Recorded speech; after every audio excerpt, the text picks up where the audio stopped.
Алло-хоу! З турботою та повагою до печінки і жовчного.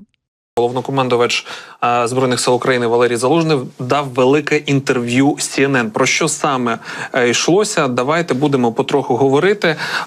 Стаття з назвою «Головнокомандувач української армії. Дизайн війни змінився». От вийшла. Давайте спробуємо вивчити її зміст. Тож, цитую все, що було в статті, будемо потроху з вами розбирати.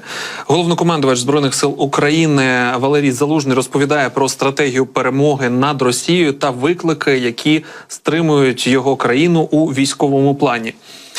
Друга світова війна завершилася майже 80 років тому, але її спадщина у визначенні стратегічного бачення війни зберігається і донині.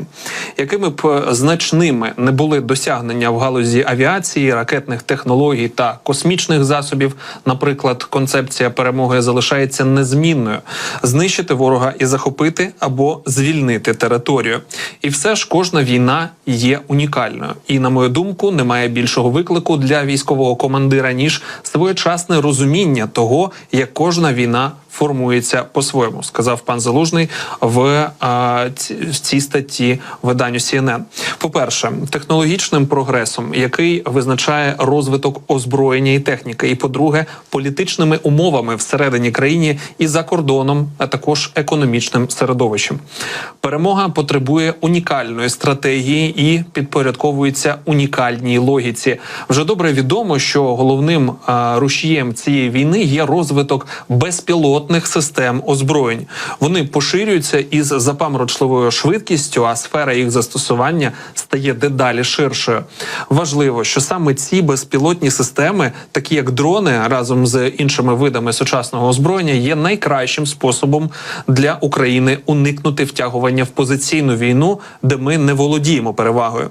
Але хоча володіння такими технологіями є ключовим, це не єдиний фактор, що впливає на поточну стратегію.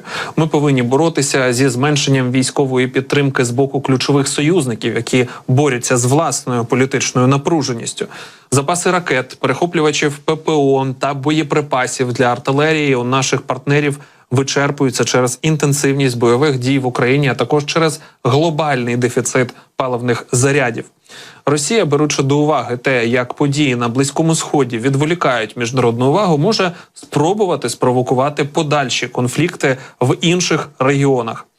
Слабкість режиму міжнародних санкцій означає, що Росія у партнерстві з деякими іншими все ще здатна розгорнути свій військово-промисловий комплекс для ведення війни на виснаження проти нас. Ми повинні визнати значну перевагу, яку має ворог у мобілізації людських ресурсів, і те, як це співвідноситься з нездатністю державних інституцій в Україні покращити рівень укомплектованості наших збройних сил без застосування непопулярних заходів, йдеться в статті CNN. На заваді стоїть недосконалість нормативно-правової бази в нашій країні, а також часткова монополізація оборонної промисловості. Наш бойовий досвід, особливо з 22-го року, унікальний. Але в інтересах перемоги ми повинні постійно знаходити нові шляхи і нові можливості, які допоможуть нам отримати перевагу над ворогом.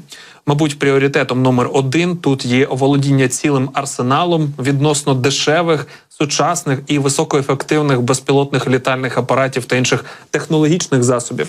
Вже зараз такі засоби дозволяють командирам контролювати ситуацію на полі бою в режимі реального часу вдень і вночі за будь-яких погодних умов.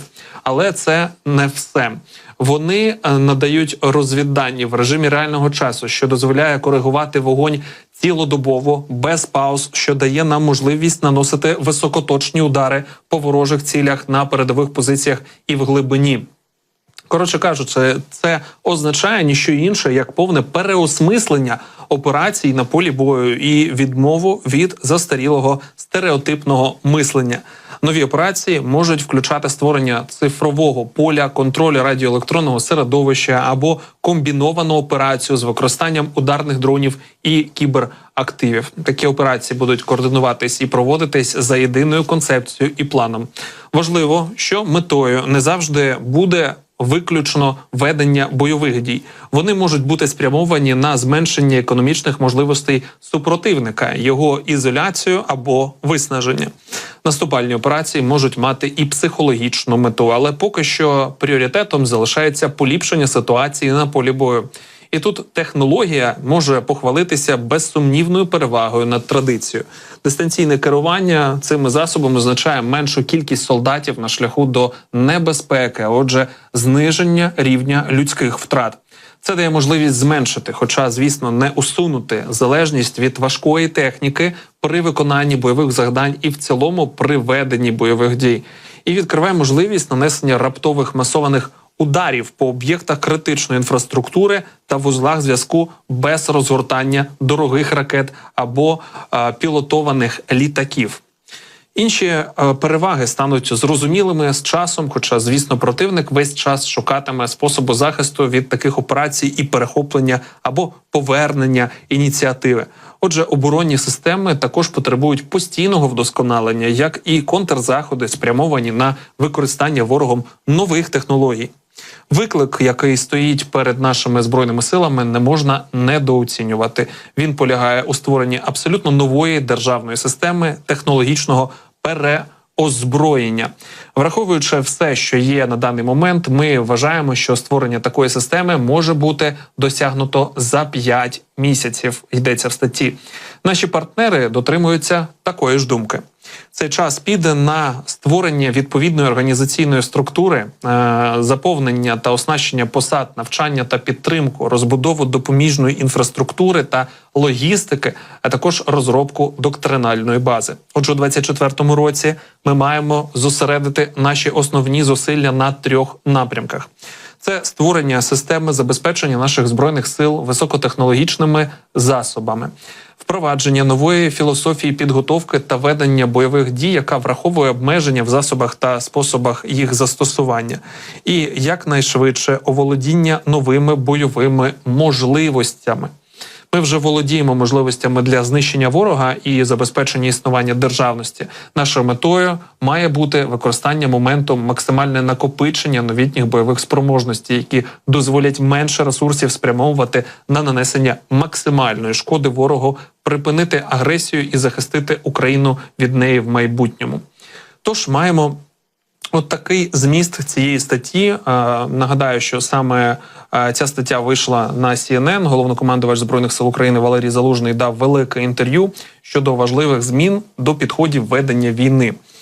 Звісно, в цьому питанні ключові аспекти полягають в тому, що потрібно мислити інакше, потрібно застосовувати новітню тактику.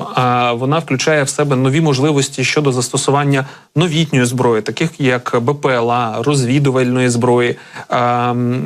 Тут знову ж таки повертаємося до тактики тисячі порізів, точечної праці, яка дає найбільшого результату. І саме про це, як на мене, говорить пан Залужний в цій статті, про те, що потрібно використовувати технології по максимуму, аби досягати швидких, серйозних результатів, в тому числі і на території ворога, який застосовує продаж тих чи інших енергоресурсів для того, аби продовжувати воювати з іншими країнами, в тому числі і з нами, і продовжувати наносити ракетні удари, в тому числі. Тут також в цій статті було це зазначено, важливий момент для того, аби знекровити фінансово нашого ворога не тільки на полі бою, а ще й от такими гібридними засобами